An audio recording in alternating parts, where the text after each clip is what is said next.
और हादसे की दुखद तस्वीर उत्तरकाशी से भी सामने आई। उत्तरकाशी में एक हेलीकॉप्टर क्रैश हो गया। इस दुर्घटना में पायलट समेत 7 लोगों की मौत हो गई। यह हेलीकॉप्टर यात्रियों को लेकर गुप्तकाशी जा रहा था। यह कोई पहला मौका नहीं है जब चारधाम यात्रा के दौरान हेलीकॉप्टर हादसे का शिकार हुआ है। लिहाजा हेलीकॉप्टर सेवाओं को लेकर कई सवाल उठ रहे हैं। भीषण आग की लपटें और सब कुछ धुआं धुआं।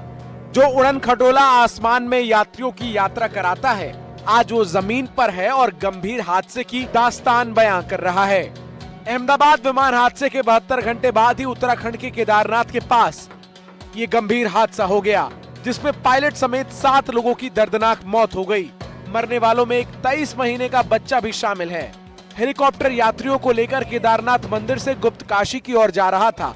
इसी दौरान बीच रास्ते में मौसम खराब होने की वजह से हादसा हो गया और 7 लोग काल के गाल में समा गए। ये हेलीकॉप्टर आर्यन एविएशन कंपनी का था। खबर मिलते ही एनडीआरएफ, एसडीआरएफ, पुलिस और स्थानीय लोग मौके पर रेस्क्यू में जुटे हैं। खोजबीन और राहत कार्य जारी है। इस दर्दनाक हादसे के बाद कई सवाल उठ रहे हैं। खराब मौसम में उड़ान की अनुमति क्यों? हेलीकॉप्टर की रखरखाव स्थिति पर सवाल। पायलट के प्रशिक्षण पर सवाल उठ रहे हैं। क्या गौरीकुंड केदारनाथ रूट सेफ है? क्योंकि पहले भी कई हादसे हो चुके हैं। उड़ान के लिए सुरक्षा मानक पुख्ता हैं। इस हादसे के बाद ये सवाल है जो चर्चाओं में है। 8 दिन पहले ही बीच सड़क पर एक हेलीकॉप्टर की लैंडिंग कराई गई थी। इस हादसे के बाद अब सरकार ने सख्त कदम उठाया है। इसके तहत चारधाम यात्रा हेलीकॉप्टर सर्विस पर रोक लगा दी गई है। किशोर रावत, एनडीटीवी इंडिया के लिए।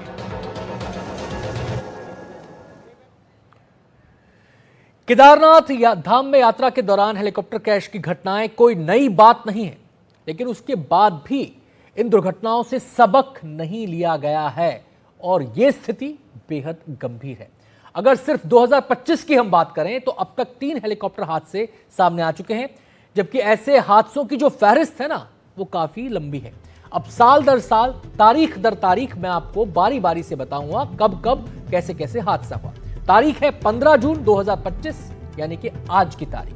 केदारनाथ से गुप्तकाशी लौट रहा गौरी माइखर के पास हेलीकॉप्टर गौरी माइखर के पास क्रैश हो गया। 7 लोगों की इसमें मौत हो गई। अब बात करते हैं दूसरी तारीख। ये तारीख है 7 जून 2025। बड़ासू हेलीपैड से उड़ान भरते समय हेलीकॉप्टर क्रैश हुआ, कोई जनहानि नहीं हुई। 17 मई 2025 केदारनाथ धाम में हेलीकॉप्टर की इमरजेंसी लैंडिंग करानी पड़ी, कोई जनहानि इसमें भी नहीं हुई, गनीमत रही।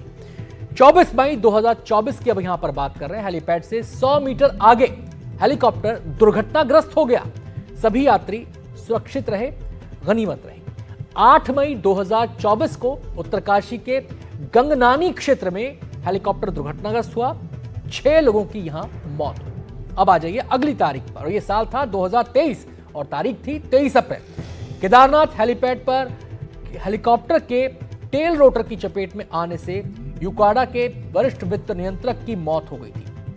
इसके अलावा 18 अक्टूबर 2022 केदारनाथ से गुप्तकाशी जा रहा गरुड़ चट्टी के पास पहाड़ी से टकराने से हेलीकॉप्टर क्रैश हुआ, 7 लोगों की इसमें मौत हुई। 13 मई 2019 केदारनाथ में हेलीकॉप्टर में तकनीकी खराबी आई और इसकी इमरजेंसी लैंडिंग करानी पड़ी। 3 अप्रैल 2018 केदारनाथ में MI-17 हेलीकॉप्टर दुर्घटनाग्रस्त हो गया, कोई जनहानि इसमें नहीं हुई। 25 मई 2016 गुप्तकाशी में हवा में हेलीकॉप्टर नुकसान उसको पहुंचा, सभी यात्री सुरक्षित रहे। 28 जून 2013 केदारनाथ से 2 किलोमीटर आगे गरुड़ चट्टी में हेलीकॉप्टर क्रैश हुआ, 3 लोगों की इसमें मौत हुई थी। बात करें अगली तारीख की तो ये साल था 2013 और तारीख थी 25 जून। MI-17 हेलीकॉप्टर गौरीकुंड के पास दुर्घटनाग्रस्त हो गया और इसमें 21 जवानों की मौत हुई। अब वर्ष है 2013, तारीख 21 जून, हेलीकॉप्टर जंगल चट्टी में क्रैश हुआ और पायलट की इसमें मौत हो गई। तो ये एक लंबी फहरिस्त, एक लंबा सिलसिला हेलीकॉप्टर दुर्घटनाओं का चारधाम यात्रा के दौरान देखने को मिल रहा है। इसको लेकर कई सवाल उठ रहे हैं और आज की घटना के बाद पुष्कर सिंह धामी, जो कि उत्तराखंड के सीएम हैं, उन्होंने फिलहाल हेलीकॉप्टर सेवाओं पर रोक लगा दी है।